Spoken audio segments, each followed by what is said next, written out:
Hallo liebe Motorradfreunde, willkommen zurück zu einem neuen Video von mir. Heute geht es um ein sehr begehrtes Auto, vor allem von mir selber. Ich habe den schon seit einigen Jahren und bin sehr stolz darauf, ihn zu haben. Und zwar den Mercedes-Benz S63 AMG von der Firma AutoArt in der Millenniums Edition. Ich habe ihn damals bei einer Auktion in Afrika ersteigert. Ich habe viel Geld dafür bezahlt, muss man sagen. Allerdings ist dieser Wagen auch sehr rar. Das muss man wirklich dazu sagen. Und ich wollte ihn unbedingt haben, weil, wie gesagt, wir kommen gleich auf die Gründe, warum. Das ist die Verpackung. AutoArt typisch in der Millenniums Edition. Das waren damals übrigens auch Diecast-Autos. Ja. Und ich würde sagen, ich packe den Wagen jetzt für euch aus und wir sehen uns gleich wieder. So Leute, hier ist der Wagen ausgepackt. Und ihr könnt schon sehen, das ist ein sehr, sehr edles Fahrzeug. Aggressiv, dennoch aber edel, Mercedes-typisch. Ja. Einer der besten Modelle, sowohl von AutoArt, wie ich finde, als auch von Mercedes selber. Ich kann euch eine kurze Anekdote noch erzählen. Wie gesagt, ich habe den Wagen aus Afrika und ich musste das Ding verzollen. Und wer einmal mit dem Zoll zu tun hatte, kann sich ungefähr denken, es ist nicht immer so einfach und vor allem so schnell. Ich möchte da an die Pastewka-Folge, der Zoll oder die Zollangestellte verweisen aus der Folge. So ähnlich wie dort könnt ihr euch den Zollbeamten vorstellen, der damals mich abgefertigt hat. Dennoch, der Wagen hat es zu mir geschafft. Ja Leute, und ich würde sagen, wir schauen uns den Wagen einfach mal an, von vorne. Ja, eine S-Klasse, wie man sie kennt. Der W221 hier mit seinen markanten Lichtern, ja, die man auch heute in den S-Klassen natürlich immer sehen kann, die Ähnlichkeiten. Also in jeder S-Klasse ist eigentlich immer eine andere S-Klasse mit drin, also immer der Vorgänger auch. Müsst ihr mal genau hingucken, dann erkennt man das auf jeden Fall hier bei den Lichtern und auch die Kühlergrills.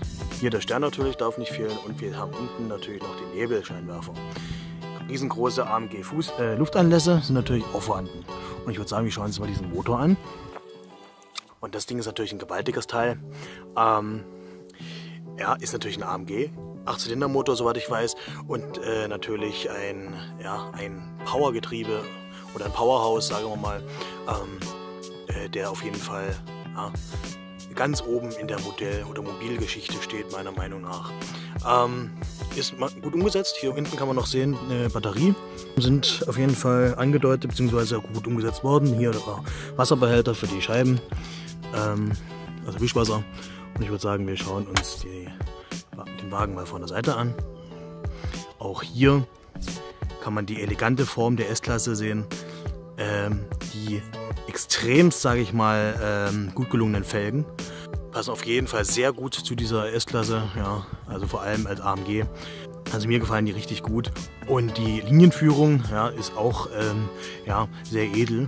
Man kann auf jeden Fall, ich sag mal, die Muskeln des Wagens förmlich sehen. Ja, hier der Kotflügel bzw. die kantige Linie hier an der Türenseite sind auf jeden Fall sehr markant. Hier unten steht auch nochmal 6,3 drauf. Steht natürlich für die Literanzahl Hubraum.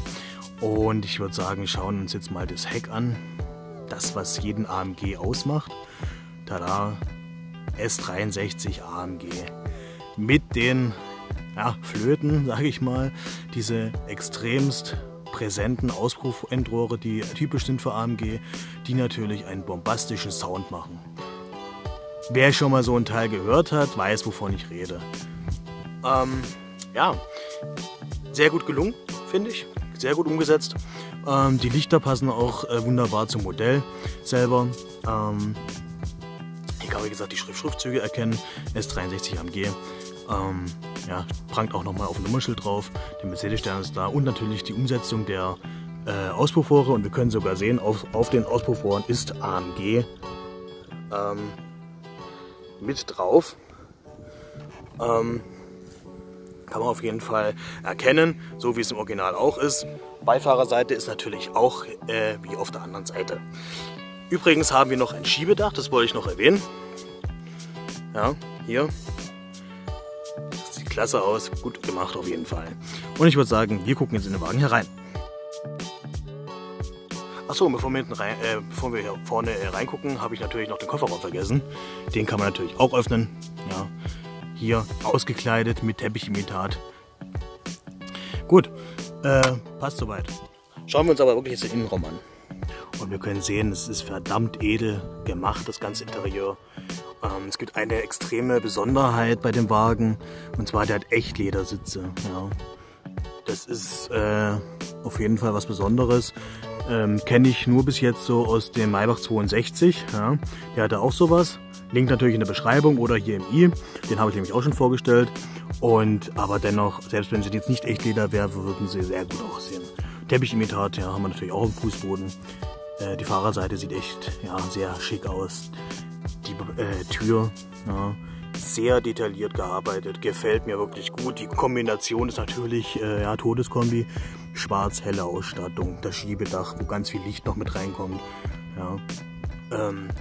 Ist auf jeden Fall sehr, sehr, sehr schön.